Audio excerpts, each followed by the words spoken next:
It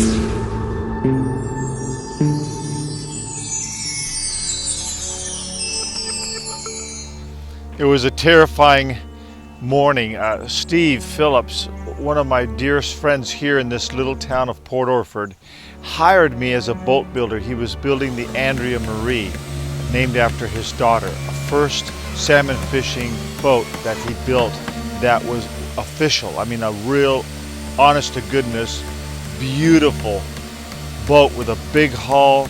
I don't remember the feet, but I remember I was working, and I remember sanding and putting plywood and coats of polyurethane, all kinds of stuff. I thought I was doing a great job, but I'm not a carpenter. And Steve is a master carpenter. In fact, Steve can do anything with wood, and he's a finished carpenter and a very detailed carpenter. And the boat was meticulous, being his own private boat, and all the seams just perfect, nailed together, cut together, all of it just right. I didn't realize that at night he told me, I have to come back in for you, Little Bear, because you're messing things up so bad, and I don't want to hurt your feelings. I have to go in and fix the seams and the things that you're doing. They're not fitting just right. And I don't know how to tell you this, but I'm just going to have to let you go. I don't want to. And I remember we came out of the shop, we went around the back, and I sat right on the corner of the shop, and I sat on the ground, and he put his arm around me like a buddy, and he knew it was hard for me. And what are you going to do in a town of 1,060 people? Nothing. There's hardly a way to make a living. I already tried salmon fishermen, and I was just not a salmon fisherman. I didn't like fishing. I didn't mind being out in the ocean. I just wasn't my cup of tea. I'd rather be a fisher of men, and Steve knew that. Steve said, Little Bear, he saw tears going down my eyes, and he was consoling me. He said, the only thing that I can say that you can do very well, because I've known you now for several years, is preach. Now, I had my license, ordination, I'd gone to seminary, I'd done all the homework I was supposed to. I didn't have a calling yet, but Steve, just in his spirit, said, that's what God designed you to do. And I knew he was right. But I was terrified. How do you step out on faith when there is no money and to provide for the family? I said goodbye, got in my car, dreading to face Maryland, and I went to Battle Rock. And I'd like to take you there and tell you what happened at Battle Rock State Park, only about 1.5 miles from here. So right from there, I came here to Battle Rock, and I went up that rock and down the backside that has the water part, because the rock is partly on sand and partly in the water, and especially when the tide is out, like right now. When the tide is up, I would be in water right now. And it happened to be where the tide was low enough for me to walk up onto the rock, and on the backside, I wanted to get as far away from the tourists as possible, because I wanted to lock horns with God, because I didn't know what I was going to do in the town of 1,060 people, no work, unemployed, a wife, and my daughter Noelle was born.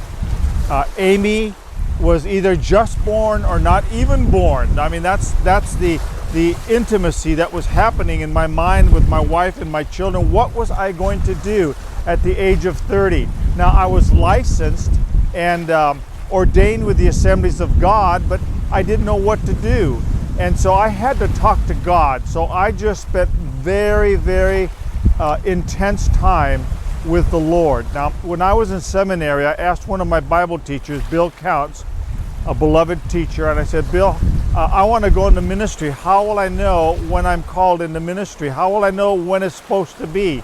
And he did say, he said, you'll know because you'll be called. And I said, well, how will I know when I'm called? He says, you'll know the call when you get the call, but you won't know the call until you do get the call. And until then, you're not called. And that sounded like rhetoric, like, what are you talking about? And so I'd been working in the local church as a youth pastor and helping out, but I was just doing that because I had a heart for God and a heart for ministry. But I, quote, wasn't called. Well, here at Battle Rock, when I was locking horns with God in intense prayer. Believe me, I don't even know to this day how long it was, but all I can tell you, it was very intimate, very tight, and very long. I might have been hours, 2, 3 hours. I lost track of time. And in the middle of all that prayer time, the Holy Spirit of the Lord broke through. And I knew that He was calling me, and He gave me some specific words.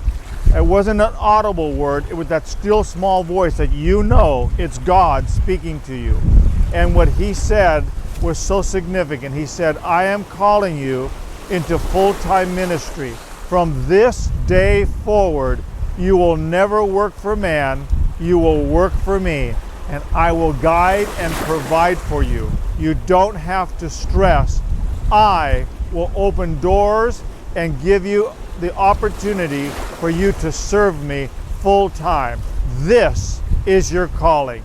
Man, it was so powerful, so strong, that I left here with faith that was so strong and so secure. I knew that I wasn't shaken. And so now it was a matter of going back and exposing and telling Marilyn that I'd just been fired from the boat building job that I have with Steve Phillips, and revealed to her that God had called me. You see, Jesus told us in John, pray that the Lord would send laborers into the vineyard, for the fields were ripe with harvest. So in God's economy, there's always room for people that would go into full-time ministry. There are people who are called for different walks, but they take serious that call, and they leave the secular world, secular pursuits, and they pursue full-time ministry. So I am going to make an appeal that you pray and ask God, is it Him that is asking you to go into full-time ministry? There is a need for it. There'll always be a need for it. But I must warn you, it's one of the most difficult tasks that you will ever have in your entire life.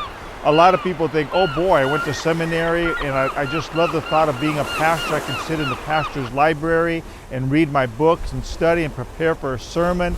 And when I give my sermon on Sundays, people are going to go, oh pastor, we love you so much. You're the most wonderful pastor. The sun rises and sets on you. We love everything about you.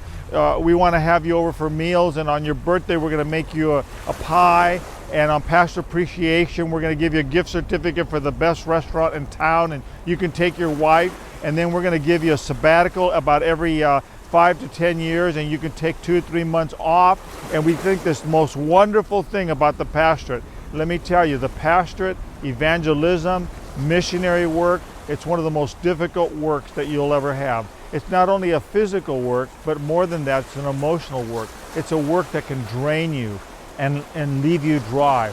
There are people that will come, instead of loving you like that, they will attack you. They'll be critical. They'll find problems with you. They'll tell you what they don't like about you. They'll gossip in the church. They'll try to split the church. They're what Paul warns in Acts when he was about to die and leave them. He said, I feel that wolves will come in and scatter the sheep, scatter the flock. And that's what happens. Wolves in sheep's clothing come, and they will personally attack that call. But having said all that, I don't want to scare you off, but I would like to say, maybe you, my grandson, or my great-grandson listening, will pick up the mantle. That was the name of my ministry, Mantle Ministries, and that you will carry forth the mantle of Grandpa Little Bear and say, I want to do what Grandpa did, as the Lord has led me to follow in His shoes. Praise God that I'm even filming this right now, because I could already be gone to heaven, and you're listening, and I'm leaving a seed behind that you would take serious and follow suit. But on the other hand, don't serve the Lord. If you're just a friend of Mantle Ministries, a friend of Little Bear, and you're listening, don't do any service of the Lord unless you know that you're called. And I was called on Battle Rock. That's where God called me, and I know that I know that I know that I know that God called me, and it's no doubt. And He has been faithful to bless and honor and open doors. The fields are ripe with harvest. And I pray that God will call you into ministry, and that you will open your heart, open your lives, and allow the Holy Spirit to come into you and be led by the Spirit to do great and mighty work. I leave you with this word to pause and ponder.